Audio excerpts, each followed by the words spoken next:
Bienvenue sur l'Estamitech. L'Estamitech, le podcast de discussion dans la bonne humeur avec les acteurs de la tech du Nord. Je m'appelle Ludovic Bory et je vous accueille à ma table. C'est parti!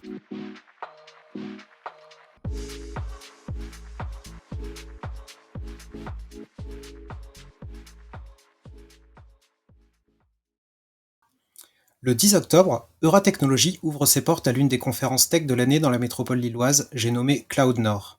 Pour en parler, je reçois 3 de ses organisateurs, Nicolas Zago, Paul-Alexandre Chrétien et Pierre Bourgeois. Bonjour messieurs, bienvenue. Présentez-vous s'il vous plaît. Bonjour Ludovic, écoute, merci de nous recevoir. Alors pour me présenter rapidement, donc Nicolas, ça fait 10-12 ans que je suis dans la tech maintenant, plutôt sur des rôles de business développement. Et je travaille actuellement pour Hopper, qui est une société qui fait du consulting sur des thématiques de craft, de sujets cloud DevOps et aussi d'architecture, plutôt logiciel et technique. Et voilà, ça fait 2 ans qu'on est lancé à peu près, et on intervient sur Lille et un petit peu sur Lyon et sur Paris.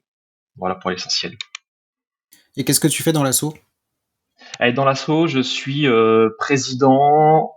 J'ai lancé le sujet au début et voilà, j'ai encore ce titre-là actuellement, même si on ne fait pas vraiment de distinction président, trésorier, secrétaire ou autre. On répartit les tâches. On en parlera peut-être un petit peu après, selon les appétences de chacun. Ça marche, merci. Paul-Alexandre? Bonjour Ludovic, donc Paul Alexandre, moi ça va faire 8 ans maintenant que je suis dans l'informatique, plutôt côté technique, donc plutôt SRI, DevOps, Cloud Builder, donc sur les thématiques forcément de Cloud Nord. Actuellement je suis chez Ubisoft, mais je rejoins bientôt Hopper. Et, et dans l'association Cloud Nord, je fais plutôt tout ce qui est review de call for paper, et également tout ce qui est sur les les outils internes, donc on va dire tout ce qui va être les outils de CMS, etc. Donc le déploiement et la gestion de tout ça au quotidien, mais aussi plein d'autres choses dans l'association. Ça marche, merci. Et Pierre? Bonjour Ludovic, merci de nous recevoir. Bonjour aux auditeurs aussi, hein. De mon côté, je suis ingénieur SRE depuis un peu moins de 10 ans. J'ai principalement travaillé dans des ESN autour des problématiques du cloud, cloud on-premise, nouveau cloud GAFAM. Et j'ai rejoint du coup l'association Cloud Nord là, cette année pour l'événement de cette année. Et je vais m'occuper principalement de tout ce qui va à faire à l'organisation un peu générale, mais aussi autour des sponsors notamment. Le nerf de la guerre. Exactement. Bon, Nicolas, est-ce que tu peux me parler un petit peu de l'origine de Cloud Nord? Euh, Qu'est-ce qui vous a donné l'idée? Puis quand est-ce que c'est passé, l'évolution, tout ça, tout ça? Ouais, alors ça démarre en 2020 pendant le premier confinement. La riche idée. Euh, ouais, et voilà, il y a pas mal de choses qui se sont arrêtées, pas mal de gens qui se sont retrouvés aussi avec beaucoup de temps pour réfléchir à voilà d'autres activités, et donc c'est là où on s'est un peu décidé. On avait un petit peu de temps pour faire ça. Il y avait pas mal de sujets qui popaient sur des conférences en remote, et globalement sur Lille, il y avait déjà des conférences, donc il y a le DevFest Lille et l'Agile Lille, mais il n'y avait pas forcément une conférence sur des sujets plutôt cloud, plutôt DevOps, même si ça peut être abordé dans notre conférence. Et donc l'idée au départ, hein, c'était de lancer une conférence sans forcément trop d'ambition, et de mettre en avant ce qui se passait dans le Nord, et donc d'essayer de faire une conférence moitié avec des entreprises ou des speakers du Nord qui parlent de ce qu'ils font, de ce qu'ils développent, de les nouveautés, ce qu'ils ont mis en place, et le reste pour voilà brasser un petit peu les expériences et les points de vue, pas rester que lillois. Donc on a commencé une petite équipe, donc avec Paul Alexandre, Paco, Emmanuel, Alexandre et Maxime, et l'association s'agrandit là cette année avec Julien, Pierre et Tan. Et voilà un peu comment tout ça s'est lancé. On a fait donc 2 éditions en remote, et là c'est notre troisième édition qu'on prend en physique et en technologie. Ok. Donc, Quelle voilà un plateforme? peu. Comment vous avez organisé ça en remote? Vous êtes passé par une plateforme technique Ouais, on a particulière? utilisé deux plateformes. Une plateforme, je crois, qui s'appelait Remo, et on a utilisé une autre plateforme la deuxième année. Voilà, il y a des plateformes qui sont développées pendant les confinements qui permettaient d'avoir des systèmes de room pour les speakers, un autre room où tout le monde pouvait se retrouver. Donc, on a essayé de transformer le concept qu'on a actuellement, enfin qu'on connaît tous, avec des sponsors, un endroit où on peut tous se croiser et enfin et des tracks en remote. La première année, ça a bien marché. La deuxième année,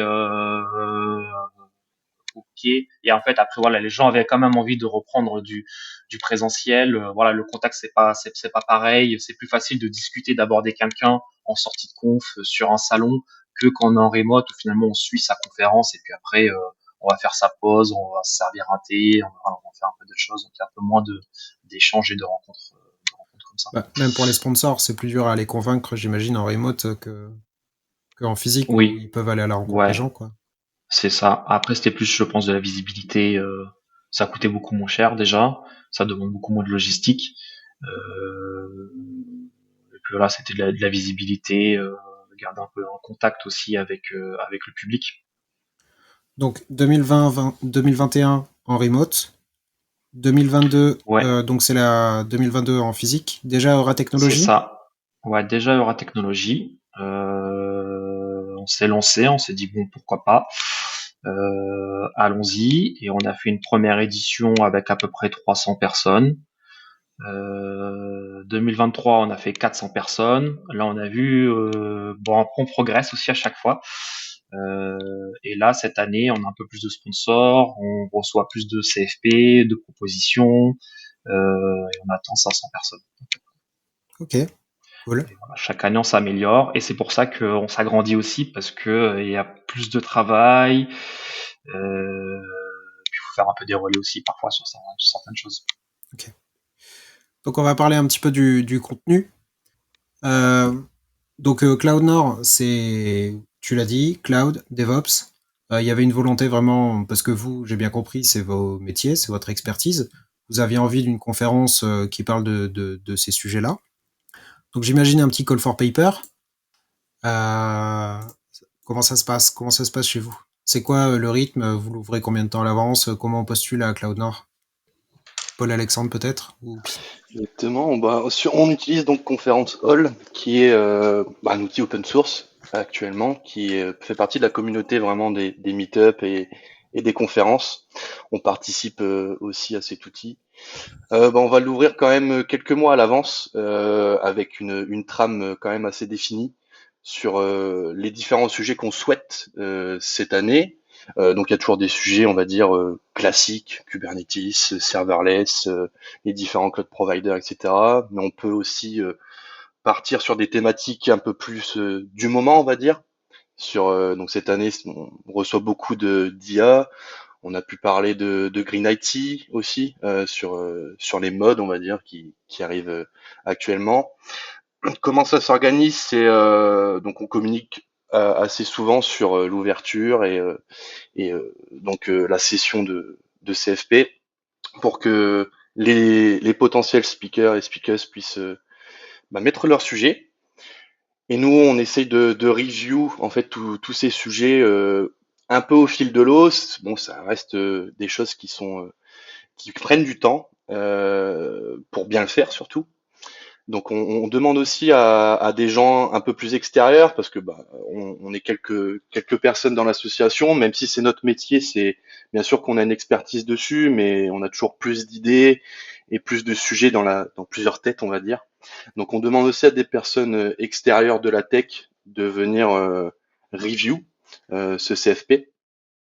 Et donc c'est comme ça qu'on s'organise. On fait également des réunions de review sur les choix qui ont pu être faits. Donc il va y avoir sur les sujets, on peut les noter euh, avec un système d'étoiles, etc. On peut mettre des commentaires. Et pour être un peu plus précis, on cache ces reviews et ces notations aux autres personnes jusqu'au moment où on dévoile pour ne pas influencer, on va dire, les différents reviewers. Ça C'est marche. comme ça que ça se passe. Pierre, pour la peine, toi, c'est la première fois où tu participais au CFP ou t'avais... Alors, deuxième fois pour le coup. L'année Deuxième. passée, justement, j'avais un peu aidé à l'organisation, mais justement en tant que reviewer externe. Et là, cette année, du coup, j'ai effectivement rejoint du coup l'asso cette année, mais pour l'organisation un peu plus générale et dont la participation aussi à la relecture des CFP. C'est quoi une bonne proposition pour toi? Une bonne proposition, c'est quelque chose qui va déjà aider beaucoup le relecteur, notamment à savoir de quoi va parler le sujet, parce qu'on reçoit aussi quelques abstracts des fois qui sont pas forcément très détaillés, une ligne, deux lignes, et c'est quelque chose qui va pas forcément nous aider sur la décision, Tu peux le dire, c'est parce que éliminatoire. c'est un peu éliminatoire parce qu'effectivement, déjà, on va pas savoir de quoi va parler le sujet, et par rapport aux centaines de propositions qu'on reçoit aussi à côté et qui sont de tout aussi bonne qualité parfois, c'est difficile de juger, vraiment de trancher qui pourra justement assister à la conférence. Vous avez reçu combien de propositions cette année? On était à 115, 120, 130, Ouais. Du coup, j'ai regardé ce matin, 133 on en a eu. 133. 133 en tout. Ouais, on Mhm. progresse chaque année. Et ça, c'est un sujet hyper important, les reviewers externes, hein, pour pas que ça soit ressenti comme un choix de l'équipe organisatrice, qu'il n'y ait pas un sentiment aussi de copinage et de croiser aussi les points de vue, hein, dans des reviewers qui sont pas forcément du Nord. Euh, donc ça, c'est hyper important pour sélectionner un peu les meilleurs sujets, éviter un petit peu tout ça. On a des règles. Quand c'est quelqu'un de sa société, on n'a pas le droit, on peut pas mettre de notes pour pas influencer la note finale. Et c'est la deuxième année qu'on fait ça, ou troisième, je pense. Et à chaque fois, c'est 50-50 entre des reviewers externes et les gens de l'organisation, comme Pierre, Julien, Alexandre, Manuel Demey ou Paco qui travaille sur les notes, ou Tan aussi cette année. Je sais que c'est pas toujours facile de toucher des speakers locaux. Ça va? Vous sentez comment vis-à-vis de ça? Alors, je dirais que les speakers locaux ou clients locaux, on y arrive. Là, on commence peut-être à avoir quelques difficultés pour éviter que ce soit pas 2 ou 3 années d'affilée. Du coup, l'année prochaine, si tu as un sujet, Ludovic, hésite pas. Je crois qu'on t'a pas encore reçu à Club Nord. Euh, donc, on arrive à faire tourner. Là où je trouve qu'on a un enjeu plus plus difficile, c'est d'attirer des speakers, euh, un autre public où là il faut faire beaucoup de promotion, il faut aller les contacter en direct, il faut communiquer sur leur réseau Slack ou Discord pour faire parler du CFP, leur dire aussi que on n'a pas forcément besoin d'un sujet hyper technique pointu Kubernetes, on fait aussi des sujets un peu d'ouverture, notamment en fin de journée. On essaie d'avoir de la place un peu pour tout le monde pour essayer d'équilibrer. Ça, c'est peut-être plus compliqué que d'avoir des sujets locaux, des speakers locaux chaque année. Mais au moins, vous avez conscience que ça demande l'effort d'aller au contact de chacune des communautés pour leur proposer et leur dire que y a l'opportunité de parler et que faut pas avoir Oui, peur, faut juste se lancer quoi. c'est ça. C'est quoi les tracks pour la peine que vous avez mis cette année? Les thèmes? Alors, il n'y a pas forcément un thème par track, mais disons qu'il y a au moins un track qui est orienté vraiment Cloud DevOps, un qui va parler peut-être un peu plus d'architecture et l'autre qui va mixer. Voilà, on peut retrouver un sujet d'IA, on peut retrouver un sujet sur les tests techniques, voilà, des sujets un peu plus différents. On Et essaie puis un peu d'avoir plus un peu, découverte. voilà, on essaie d'avoir un peu de cohérence, mais il n'y a pas. C'est très compliqué parfois de faire un agenda. Donc si après plus on se met de règles en disant voilà on a un track et tant de sujets cloud, tant de sujets Kubernetes, tant de sujets archi, ça peut être un peu compliqué. On peut passer à côté d'un bon sujet ou sélectionner un sujet moins bien par rapport à ces contraintes. Donc, Ça fait, c'est peut-être une question un peu naïve, mais ça fait plusieurs fois que vous parlez d'IA. Moi, quand je pense cloud ou DevOps, je pense pas IA en premier. C'est quoi l'enjeu pour vous derrière tout ça? Pourquoi l'IA vient s'immiscer un petit peu dans une conférence cloud pure, infrastructure et ouais, je sais pas si vous Si vous voyez le sens de ma question, parce que Si, Bah, je si. pense il y a aussi ce phénomène de mode déjà, où il y a quand même beaucoup de, de speakers qui ont envie de parler en fait de ce sujet-là. On voit quand même qu'il y a des choses qui émergent de l'IA, même dans le cloud. On peut parler de détection, par exemple, de panne, on peut parler de monitoring, où on commence à avoir pas mal d'intelligence artificielle sur ces sujets-là, résolution de panne, DRP, etc. Donc je pense que il faut s'y mettre. C'est quand même dans la nouvelle ère. On parle beaucoup de ChatGPT, de Claude Sonnet, des choses comme ça, mais il y a aussi euh, des sujets qui peuvent être intéressants en quickie sur ce format de 20 minutes, par exemple. Sur du code, par exemple sur du Terraform, on peut aussi avoir du Copilot ou des sujets comme ça sur l'IA. Donc je pense que c'est un sujet qui intéresse les gens et qui, dans l'avenir, peut nous donner justement des aides dans nos métiers. Là, tout de suite, je sais pas si ça aide tout le monde, soyons honnêtes, mais certainement que ça aura sa part dans nos métiers d'ici quelques temps. ok. En tout cas pour moi. Donc là, c'est la 5e édition. C'est quoi, si je vous demande d'avoir un petit peu un recul sur la tendance de la tech sur ces 5 dernières années, est-ce que vous voyez une évolution dans ce qui s'est passé? Parce qu'on se battait déjà sûrement sur Kubernetes il y a 5 ans, en disant est-ce que c'est cool ou c'est pas cool? Ça, je crois que ça n'a pas changé. Mais la la tendance globale dans le cloud, c'est quoi pour vous? C'est quoi les enjeux d'aujourd'hui qu'il n'y avait pas il y a 5 ans ou vice-versa? De mon point de vue, si je veux prendre la parole, ça va être notamment tout ce qui est autour de l'automatisation. Alors vraiment, il y a 5 ans, enfin quand j'ai commencé à travailler un peu plus de 8 ans maintenant, à titre professionnel, et on commençait vraiment tout juste à automatiser, à utiliser Ansible sur des technos justement un peu nouvelles. Et je pense que c'est quelque chose qui a commencé vraiment à se démocratiser, et surtout avec l'arrivée un petit peu des clouds orientés publics. Donc c'est quelque chose qui a vraiment pris une grosse place aujourd'hui dans les entreprises, avec des grosses migrations justement vers les clouds plutôt publics et abandonnés pour certains l'on-premise, ce qui n'est pas forcément toujours une bonne solution dépendant des acteurs. Mais en tout cas, c'est vraiment une grosse trajectoire qui est prise à coup de containerisation, par exemple, à coup d'utilisation justement des frameworks, par exemple, comme Kubernetes, et qui aide vraiment certains SI, certaines entreprises à grossir et à scaler d'une certaine manière. Ok. Paul, je vois tu hoches de la tête. Oui, je suis assez d'accord sur ça. Je pense qu'il y a certainement des envies de modernisation dans certaines DSI aussi, qui permettent en fait de se dire bon, mon métier en fait n'est pas forcément de manager de l'infrastructure, donc pourquoi je n'irais pas justement sur des cloud providers qui me donnent en fait cette opportunité de gérer pour moi et de gérer où je peux ensuite me concentrer sur mon business finalement. Je dirais aussi qu'il y a beaucoup d'enjeux FinOps, parce que le cloud, c'est pas forcément, on sait tous, c'est pas gratuit, et on peut vite exploser les factures.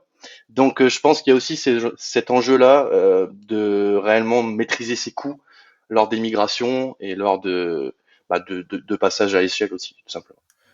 Alors, je crois pas avoir vu dans votre CFP le côté FinOps. Est-ce que vous avez des propositions autour de ça? Et parce que, bah, à titre personnel, je suis hyper sensible à ça en tant que toute petite boîte qui regarde les factures à la fin du mois. Et on est hyper exigeant dans les équipes pour que ça soit un sujet. Mais au final, j'ai l'impression qu'on en parle vraiment peu en conf, quoi. C'est dur le FinOps. Euh, ouais, Je pense que c'est ça, ouais. Je pense que c'est peut-être, alors c'est pas nouveau, on veut tous maîtriser nos coûts, mais en parler et avoir les bons outils, avoir une bonne gestion, je pense que les gens n'ont peut-être pas encore le recul, ou en tout cas le recul nécessaire pour en parler et pour en parler bien, je pense. On a eu des sujets, FinOps, on avait notamment eu Scaphandre sur une de nos éditions, qui est un outil justement pour aller chercher les différentes métriques sur ça et au niveau Green IT aussi. Donc c'est vrai que on a quelques sujets, mais je pense que il n'y a pas encore tout le monde qui qui est vraiment prêt à en discuter, à ouvrir en fait les vannes. Donc je pense que c'est ça aussi. Mais c'est des sujets qui sont super intéressants. Donc j'invite les gens bien sûr à, à soumettre dans le CFP Mais il y a, pour l'année prochaine. mais il y a aussi une part business, tu vois, quand t'es tech et que tu choisis une techno, euh, bah, la facture, c'est un peu le truc qui te saoule et que tu transfères au service compta, quoi. Mais qui fait C'est ça. pas forcément.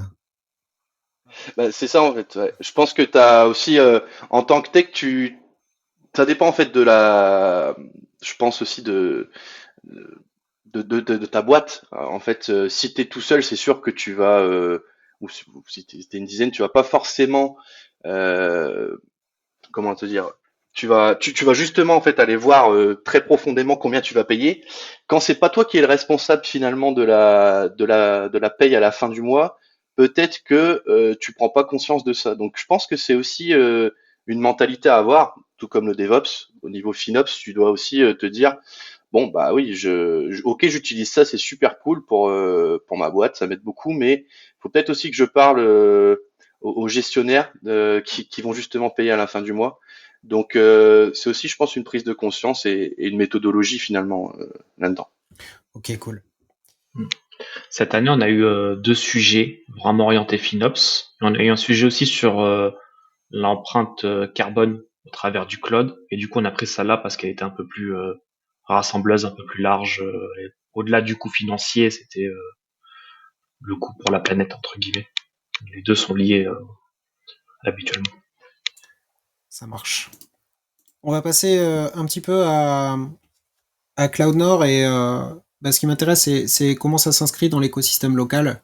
Euh, alors déjà, qu'est-ce qui vous amène à Euratechnologie? Comment ça s'est goupillé, tout ça? Et bah, Nicolas, peut-être? Euh, de ce que je me souviens, c'est assez compliqué de trouver des lieux pour héberger des conférences sur l'île. On peut trouver des lieux très facilement pour des petits événements, 50-100 personnes. Pour des très gros événements, on est encore loin du DevFest, mais pour la taille qu'on ciblait, 200, 300 personnes, je crois qu'on a trouvé que Euratechnologie en accessible, on va dire métro, transport, assez central. Et donc du coup, on a travaillé avec eux et ça s'est plutôt bien passé. Voilà, ils ont les salles qu'il faut, ils ont un lieu qui est vraiment sympa. Après, on est obligé de travailler un peu avec leurs partenaires, donc on travaille avec un traiteur local, pareil pour la partie captation vidéo aussi. Et là, on arrive un peu à la taille critique. Là, on est un peu complet. L'auditorium est trop petit pour notre keynote, donc cette année, on fait dans l'atrium. Les salles commencent à être vraiment pleines, donc on va se poser une question pour l'année prochaine de ce qu'on fait. Il y aura peut-être du changement à prévoir. L'Atrium, c'est combien de personnes à Euratech? L'atrium fait 1600 mètres carrés. Et nous, là, on peut mettre 300, plus de 300 places assises. Donc l'auditorium chez eux fait 220 ou 250 places. Et comme on est 400, 500, bah là, on peut pas mettre tout le monde pour la keynote. Donc on le fait vraiment dans l'atrium, à côté du village des sponsors. Comme ça, tout le monde pourra la suivre de près ou de loin pour cette année. Ça marche. Niveau sponsor, vous essayez de faire un équilibre boîte locale, boîte du cloud. Comment ça se passe? Pierre, peut-être? Bah, pour cette partie-là, donc déjà, on recontacte généralement les anciens sponsors qui ont sponsorisé les précédentes éditions. Donc, il y a un peu de tout type de boîtes, hein. Il y a des ESN un peu plus petites, des ESN un peu plus grandes.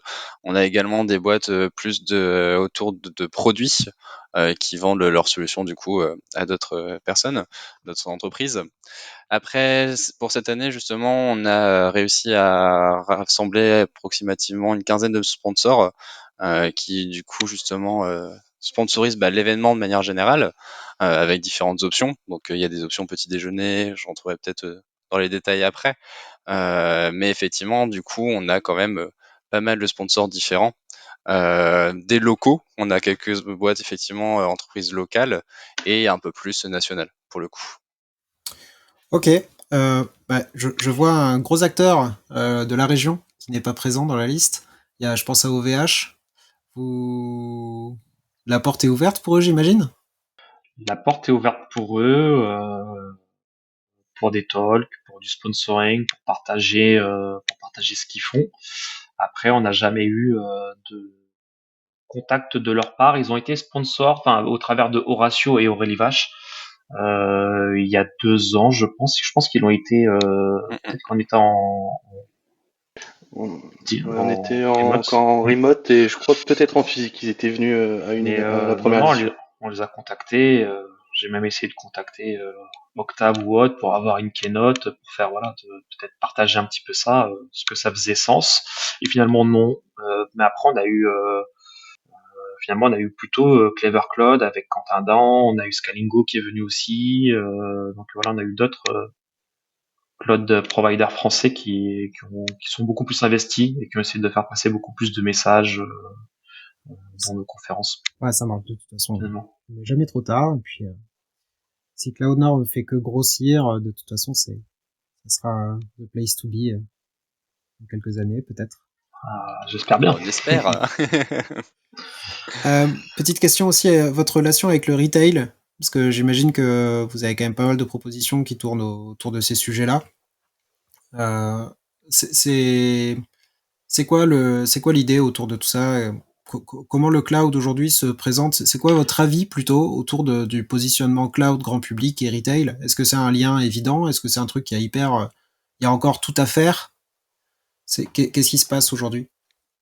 Euh, alors, pour avoir fait pas que le secteur lillois, moi je trouve que des entreprises comme ADO ou Decathlon sont hyper matures d'un point de vue projet, technologie par rapport à ce que j'ai pu voir avant. Et quand je suis arrivé sur l'île, c'est quelque chose qui m'a surpris.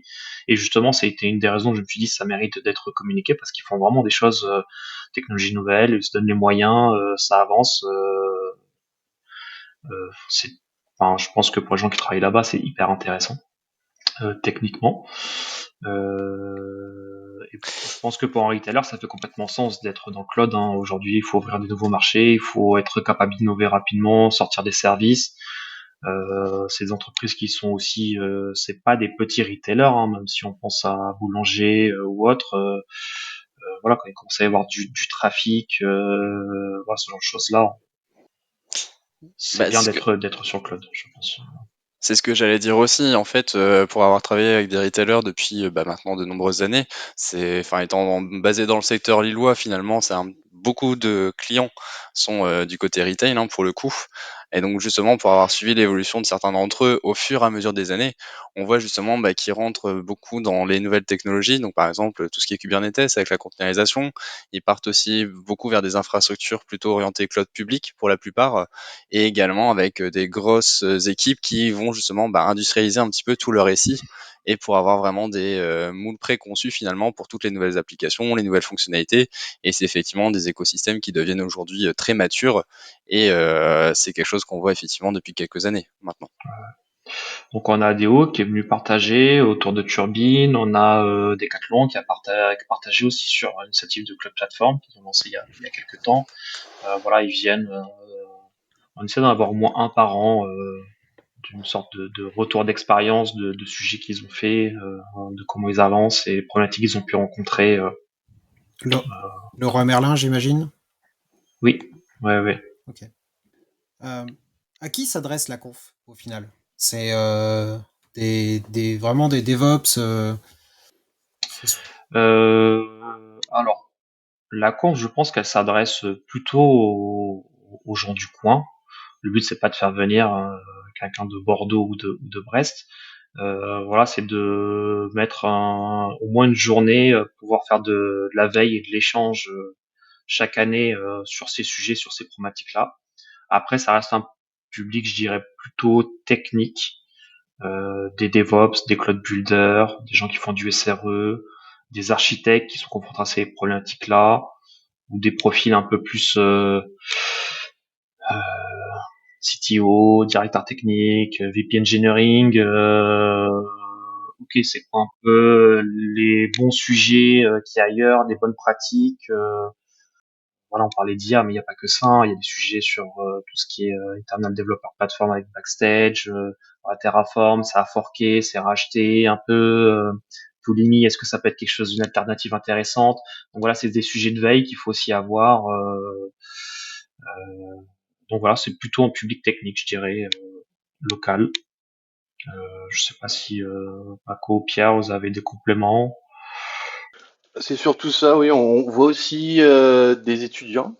Ça peut être aussi intéressant pour eux. En fait, je pense qu'ils arrivent aussi à découvrir pas mal de sujets lors de ces conférences-là.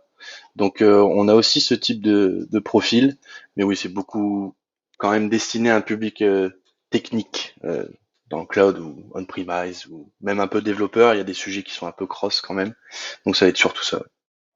Bah, et puis ce qui est vachement intéressant, je pense aussi, pour nos différents types de publics, c'est que la majorité des conférences aujourd'hui qu'on héberge, ça reste des retours d'expérience justement d'entreprises, du secteur et justement des, choses qui sont utilisées potentiellement en production pour la plupart et justement avec, une forte, implication dans ces différents SI, aujourd'hui. Ça marche. Vous avez pas eu de sujet sur... bon, je dévie un petit peu, mais euh, j'ai cru comprendre que Lidl allait devenir un acteur européen incroyable euh, qui a zéro client qu'on connaît aujourd'hui, mais qui est sûrement qui fait sûrement des choses très bien. Vous en avez parlé un petit peu entre vous déjà ou pas? Alors entre nous, on en parle entre tech, mais on n'a pas eu de sujet. Je pense que Un peu trop récent. ouais, c'est ça, c'est ce que j'allais te dire. Le sujet était peut-être sorti un peu trop récemment par rapport au CFP. Donc peut-être que l'année prochaine, on aura une migration cloud sur, je sais pas, Lidl Cloud, je sais pas comment ça va se passer. Mais oui, écoute, si ça devient un acteur majeur, pourquoi pas? On verra ça. Bon, ok. Alors, c'est le donc la conférence. Est-ce que tu peux rappeler la date, Nicolas? 10 octobre, 10 octobre. Donc dans un mois, date c'est ça. d'enregistrement. On va, on vous souhaite une belle journée, plein de succès. Moi, j'y serai. Je serai ravi de vous croiser pour cette occasion. Et Eh puis, ben, le plaisir est partagé. et puis de voir un petit peu ce que ça donne dans Euratech. Je suis content aussi, à titre personnel, que Euratech vive comme ça avec des événements techniques, parce qu'il se passe plein de choses à Euratechnologie qui sont pas forcément orientées pour les devs et pour les techs, et ça manque, il en faut plus. Donc c'est vraiment cool. Pour terminer, je vous demanderai des petites recos, comme j'aime bien faire à chaque fois. Donc une reco culturelle, si ce qui vous plaît, un petit dernier coup de cœur, et puis votre estaminet préféré. J'essaye de créer une liste Ah. des recommandations des estaminets. Alors, moi j'ai une petite recommandation culturelle, c'est il y a un super événement le 10 octobre, il reste encore quelques billets et c'est le moment d'y aller, ça s'appelle Club Nord. Et en estaminet, il y en a un qui a l'air vraiment très bien, que je vais tester vendredi, j'ai même rebooké pour la semaine prochaine parce que j'avais un autre déjeuner, c'est chez Lorette, boulevard Louis XIV, donc côté Jean-Baptiste Lebas, Méridine, qui a l'air vraiment très très sympa. C'est quelque chose qui a l'air d'avoir réouvert cet été. La carte a l'air magnifique et gourmande. Ça marche. Je veux bien que tu m'invites chez Laurette, Nico. On ira, on ira. Allez. Et toi, tu vas l'inviter où donc? Alors moi, je veux bien inviter. Donc j'en ai deux. J'ai deux recommandations. Je sais pas si c'est trop, mais je ne suis plus sur l'île depuis un petit moment. Mais dans mes souvenirs, j'avais la marmite de Pierrot à Quinpaghem, donc sur un cadre assez ancien, mais très très joli. Et j'en ai un deuxième où j'allais très souvent qui s'appelle le Passeport rue Solferino à Lille. Donc voilà sur les estaminets. Et pour la reco culturelle, en ce moment, je suis en train de regarder la série Upload, donc qui voilà, j'ai regardé la première saison, il y en a trois apparemment, donc une série qui parle de téléchargement de d'âmes et de donc des personnes dans un monde virtuel. Donc ça c'est sympa, un peu dystopique. Voilà, si les personnes souhaitent regarder. Excellent. Et du coup, pour ma part, un petit estaminet que j'aime bien, mais qui est quand même plutôt connu, c'est forcément chez La Vieille à Lille. Du coup, avec des très bons plats, une très bonne ambiance aussi, qui rappelle pour la plupart nos grands-parents, pour le coup. Et donc du coup, pour une reco culturelle, effectivement, une petite série que je suis en train de regarder en ce moment aussi, Designated Survivor, qui raconte un peu l'histoire justement de comment le Capitole américain a explosé dans une fiction plutôt palpitante, du moins en tout cas sur la première saison.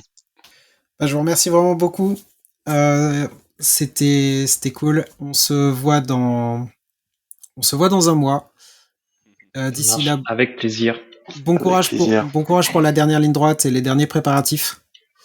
Merci Eh ben, beaucoup. Merci merci beaucoup. pour l'accueil, et puis bah à dans un mois. On se voit de 10. Salut à tous. Salut. Merci les Tech.